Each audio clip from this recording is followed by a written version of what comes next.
वंदे पुरुषोत्तमम्। सत्यानुसरण ग्रंथ में श्री ठाकुर जी लिख रहे हैं कि यदि साधना में उन्नति लाभ चाहते हो तो कपटता त्यागो।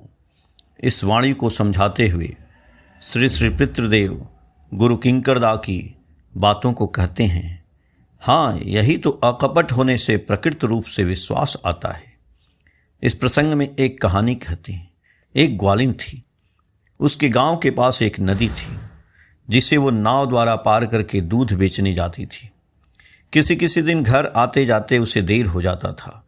उस पार के गांव में जहां वो दूध बेचने जाती थी, एक भगवान का मंदिर था जिसमें भगवान का कथा होता था।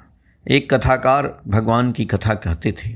ग्वालिन उनकी कथा को सुनकर बहुत तुष्टि लाभ करती थी। उसका मन आनंद से भरपूर हो जाता था। इसी तरह एक दिन ग्वालिन ने एक कथा सुना।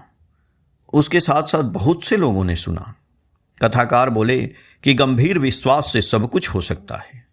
ईश्वर पर विश्वास करने से पानी के ऊपर चलना कोई आश्चर्य की बात नहीं है। मरा हुआ मनुष्य भी ईश्वर की दया से प्राण रक्षा पा सकता है, इत्यादि। सभी लोग ध्यान से हरि कथा का पान कर रहे थे। कुछ समय बाद कथाकार का कथा समाप्त हो गया। ग्वालिन उनको प्रणाम करके अपने घर की तरफ चल दी। कथा कहने वाले उस ग्वालिन से दूध भी लेते थे, किंतु नदी पार कर आते जाते उसे देर हो जाती थी। किंतु दूसरे दिन ग्वालिन सुबह सुबह ही आ गई। कथा कहने वाले ठाकुर के घर पे दूध देकर उनको प्रणाम कर जाने लगी। तो कथा कहने वाले ठाकुर ने पूछा कि आज कैसे सुबह सुबह आ गई, क्या हुआ?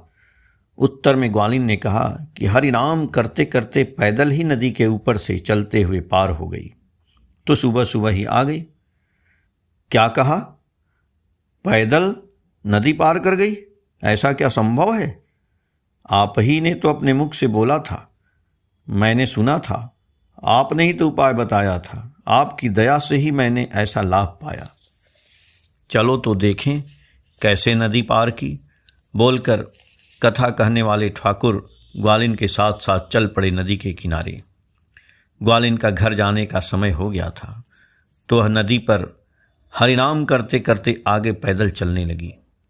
पीछे पीछे कथा कहने वाले ठाकुर को देखकर बोली, आप भी आइए।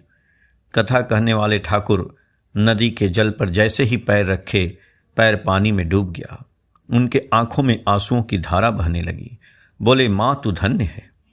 श्री पितृदेव बोले, उनके पथ पर चलते चलते अपने अंदर निर्भरता आता है, और जब निर्भरता आता है तो उनकी दया का लाभ मिलता ही है। एक और घटना श्री पितृदेव श्री ठाकुर के बारे में बोले। बहुत समय पहले की बात है, जब चारों तरफ यहाँ जंगल ही जंगल था।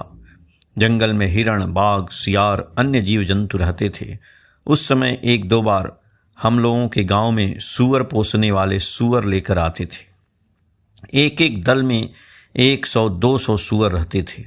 उनके बीच में 5-7 खूब बड़े बड़े सूअर भी रहते थे, और वो बड़े सूअर बाघों के साथ लड़ जाते थे, जिनसे दल के अन्य सूअरों की रक्षा होती थी। ये सूअर दिन भर पूरे जंगल में कीचड़ गंदा सब खाते थे, और संध्या के समय एक जगह गोला बनाकर झुंड में रात काटते थे, जिसके आसपास जंगल होता था। ये घटना पितृदेव बोल रहे हैं कि जो मैं बोल रहा हूँ, उस समय हमारे घर से किशोरी मोहन दास के घर जाते समय रास्ते में एक शमशान पड़ता था। उसी शमशान के पास सूअर को वो लोग गोला बनाकर रखते थे। सूअर रखने वाले एक घेरा बनाकर उन सूअरों का खाना देकर रात काटते थे। उसी समय एक दिन श्री ठाकुर किशोरी मोहन के घर की तरफ जाने का मन बनाए। रात 9 या 10 बज रहा होगा। उनके साथ में ज्योतिष घोषदा हाथ में लालटेन लिए चल पड़े। श्री ठाकुर जब सूअरों के बाड़े के पास पहुँचे तो देखा कि एक बहुत बड़ा बाघ दूर में छुप कर बैठा था, जो शायद सूअरों को शिकार करने के घात में था। श्री पितृदेव बोले, सूअर दिन रात गंदा खाते हैं, पर वो जहाँ रहते हैं वहाँ पेशाब पैखाना नहीं करते हैं। उसके लिए वो बाड़े से बाहर जाते हैं। ठाकुर ज्योतिष घोषदा को बोले, वो देखो बाघ इसी घात में है कि कब ये बाहर आएं और वो इनको पकड़े। ये बाघ जितना हिंसक होते हैं उतने ही धूर्त भी होते हैं। ज्योतिष, तुम एक काम करो, लालटेन नीचे रख दो और धीरे धीरे बाघ की तरह 4 पैर फेंक कर चलो और फांस फांस करो। आदेश पाते ही ज्योतिषदा उसी तरह फांस फांस करके बाघ की तरह बढ़ने लगे। बाघ वहाँ से हटकर दूसरी तरफ चला गया। इस तरह से 3-4 बार लाफ देकर बाघ दौड़कर जंगल में चला गया। ठाकुर ज्योतिषदा को बुलाए, आ जाओ ज्योतिष, तुम्हारे डर से साला बाघ भी भाग गया। ज्योतिष घोष अकपट थे, कोई डर नहीं था, डर से निश्चिंत थे, चिर शांत परम दयाल श्री ठाकुर ही तो जीवन में सब जगह हैं। यही है साधना में उन्नति लाभ से कपटता का चला जाना। सत्यानुसरण व्याख्या ग्रंथ से। जय गुरु।